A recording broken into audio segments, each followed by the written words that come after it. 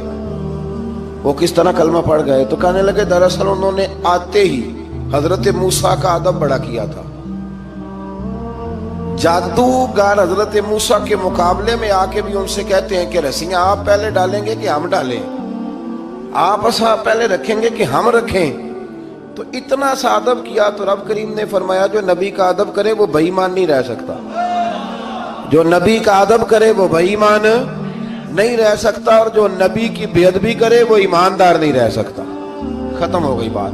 یہاں ہمارے صوفیاء نے یہ بات لکھی ہے کہ چونکہ انہوں نے آتے ہی کہا تھا کہ آپ پہلے ڈالیں گے یا ہم پہلے ڈالیں، تو حضرت موسیٰ سے انہوں نے پوچھ لیا، نبی کے پوچھے بغیر پہل نہیں کی تو اللہ نے انہیں ایمان کی دولت عطا کر دی۔ اللہ تعالیٰ نے فرعونیوں پر قحط سالی کا عذاب نازل کیا۔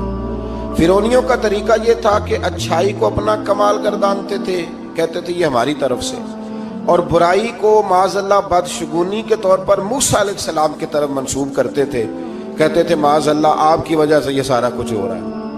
ہوتے نا، نہیں کہتے ہیں جب سے میں وہاں گیا ہوں تب سے۔ ہمارے بزرگ ایک لطیفہ بھی سنایا کرتے تھے کہ کسی زمیندار نے نماز پڑھنی شروع کی تھی تو اس کے جانور مرنے شروع ہو گئے۔ اب لوگ سمجھتے ہیں کہ معاذ اللہ شاید یہ کسی بزرگ کے سبب سے ایسا ہے، حالانکہ یہ تو اللہ کی طرف سے آزمائش ہوتی ہے، اس کی حکمتیں ہوتی ہیں۔ اللہ تبارک و تعالیٰ نے ان پر عذاب کیا نازل کیا؟ آیت نمبر 130 اور 143 کا بھی آپ سورہ اعراف کی پڑھیں تو اللہ تعالیٰ نے ان پر ٹڈیوں کا، جموں کا، مینڈکوں کا اور خون کا عذاب نازل کیا۔ یہ کس قسم کا عذاب ہے؟ جمعے پڑ گئے، ٹڈیاں آ گئیں، یہ اللہ نے عذاب نازل کیا۔ جب وہ عذاب میں مبتلا ہوئے تو موسیٰ علیہ السلام سے کہا کہ آپ اللہ سے دعا کریں کہ ہم سے یہ عذاب ٹل جائے، اگر ایسا ہوا تو ہم ایمان لے آئیں گے، بنی اسرائیل کو بھی آزاد کر دیں گے۔ لیکن موسیٰ علیہ السلام کی دعا کے نتیجے میں جب عذاب ٹل جانے کے بعد فرعونی پھر اپنے وعدے سے پھر گئے۔ بنو قریظہ والوں نے بھی کئی دفعہ حضور سے وعدے کیے پر اپنے وعدوں پر قائم۔ ایک بات آپ سے یہاں روک کے عرض کر دوں، ہم بھی کئی دفعہ کہتے ہیں ذرا بریک کبھی گاڑی کی نہیں نہ لگتی تو ہم ارادہ کرتے ہیں کہ آج سے ہی نماز شروع کر دینی ہے۔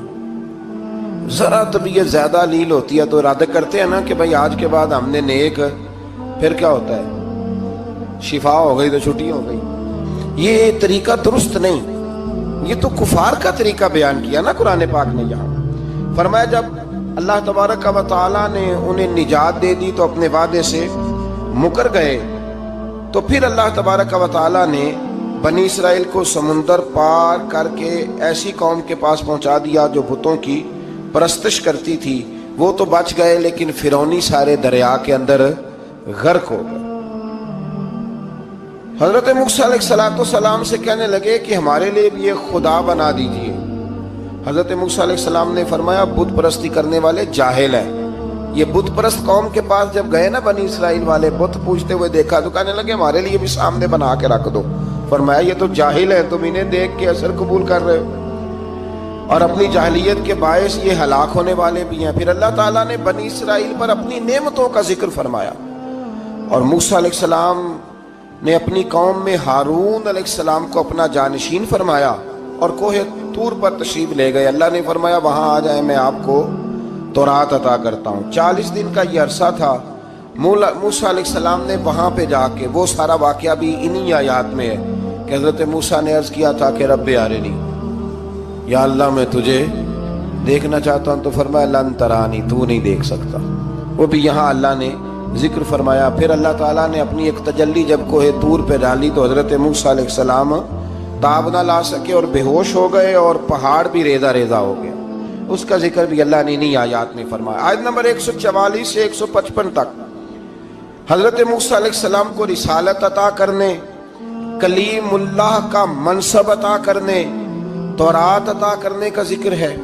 آگے چل کے بتایا کہ جو متکبر لوگ ہیں نا وہ آیات الہیہ سے منہ پھیرتے ہیں، اور جو لوگ اللہ کی آیات اور قیامت کو جھٹلاتے ہیں ان کے اعمال باطل ہیں۔ پھر موسیٰ علیہ السلام کے کوہ طور پر قیام کے عرصے میں بنی اسرائیل کے زیورات سے بچڑا بنا کر اسے معبود بنانے کا ذکر ہے۔ ان میں ایک جادوگر تھا سامری، سنا ہے سلالہ میں اس کی قبر ہے۔ حضرت موسیٰ کوہ طور پہ چلے گئے تو اس نے پیچھے سے سونے کا ایک بچڑا بنا لیا، اس میں سونے کی تاریں اس کے منہ میں لگائیں، ہوا چلتی تھی تو بجتی تھی۔ اتنے کمزور عقیدے کی یہ قوم تھی کہ انہوں نے فٹافٹ ماننا شروع کر لیا، فٹافٹ ماننا، کہنے لگے یہ ٹھیک ہے۔ چنانچہ موسیٰ علیہ السلام جب واپس آئے تو قوم پر غصے اور افسوس کا اظہار فرمایا اور کہا میرے پیچھے تم نے ایسا برا کام کیا ہے۔ انہوں نے تورات کی تختیاں بھی زمین پہ ڈالیں اور اپنے بھائی ہارون علیہ السلام کا سر پکڑ کے اس سے جواب